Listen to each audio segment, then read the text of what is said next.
In this video, I will explore the feasibility of using hydrogen and oxygen derived from water electrolysis as a powerful rocket fuel. To maximize gas production, I initially used 3D printed gyroid lattices and electroplating to fabricate high surface area electrodes.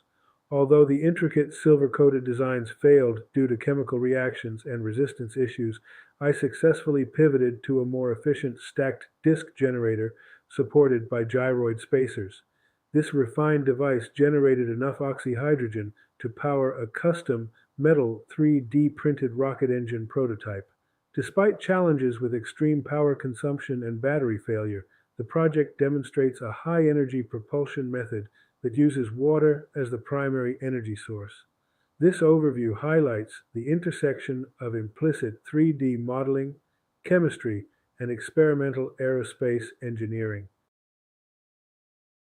Burning water sounds like a trick from a medieval alchemy scroll, but it's actually straightforward chemistry, provided you have enough electrons. By using electrolysis, we can snap the H2O molecule in half, releasing hydrogen and oxygen. When you combine these, you get HHO oxyhydrogen, a gas so potent that it doesn't just burn, it detonates. My goal was to take this crappy basic setup and scale it into a functional 3D printed rocket engine. But as I quickly learned, moving from a classroom demo to a high-thrust propulsion system is a masterclass in engineering frustration and failing up. Hydrogen is a complete paradox. On the one hand, its energy density by weight makes every other fuel look like a joke. To put the energy in perspective, 1 kilogram of bananas, approximately 900 calories. 1 kilogram of gasoline, 11,000 calories.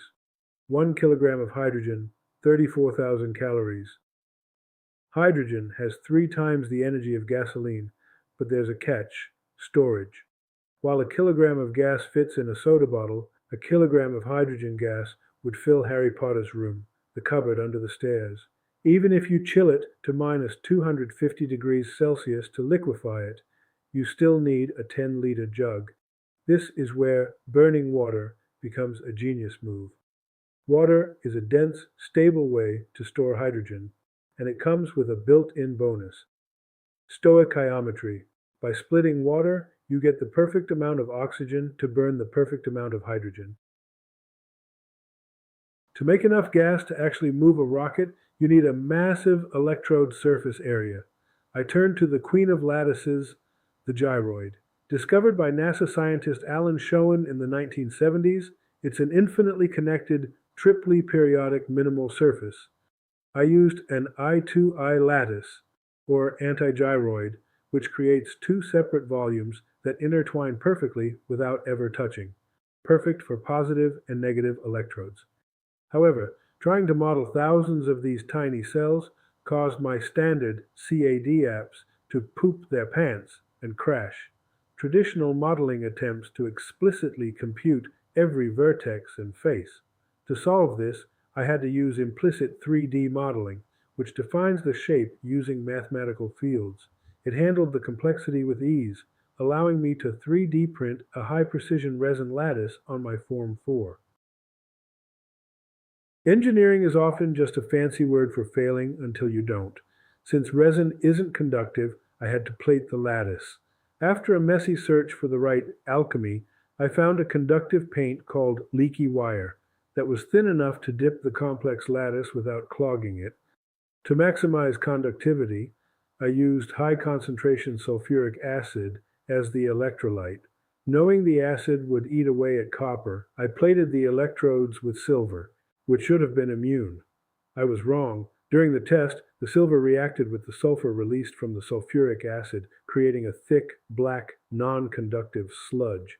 I had to perform an alchemy spell, a bath of salt, baking soda, and aluminum in boiling water, just to clean the mess. It was a classic reminder that chemistry doesn't care about your perfect plans. Sometimes the most high-tech solution is outperformed by a simple stack of metal. I realized that my complex 100 millimeters tall lattice had only 132 square inches of surface area.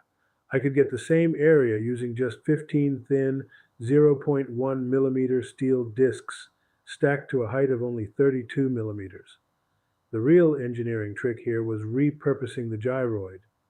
Because 0.1 millimeter steel is flimsy, it needs support all over. I3D printed gyroid spacers to sit between the discs. This provided complete structural support, while the unique geometry ensured that gas could escape freely rather than become trapped.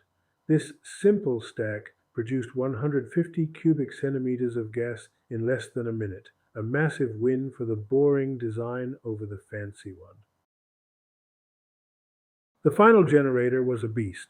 When I fired it up, the sound wasn't a hiss, it was pure detonation. To ignite it, I couldn't fit a standard spark plug into the engine, so I went full maker mode. I built a DIY spark plug using a steel straw from IKEA, some plaster, and copper wire. It worked perfectly. The problem? The appetite for power was infinite. The generator pulled so much current that it destroyed a 12-volt, 40-amp battery in 3 tests. I upgraded to a Big Brother 15-volt battery capable of 400 amps, and the generator killed that too. It literally melted under the load. The engine works, but it's a battery eater. This project demonstrates that 3D printing and implicit modeling are disrupting the way we think about propulsion. We've turned water into a high-energy fuel using a generator that fits in the palm of your hand. The bottleneck isn't the chemistry or the engine, it's the power source. As we find ways to handle these insane current draws, the water-powered rocket moves from a mad scientist experiment to a viable technology. It's a reminder that with enough trial and error and a few dead batteries, even the most impossible ideas can take flight. If you enjoyed the video, please like and subscribe so I can produce more videos like this on topics that interest you.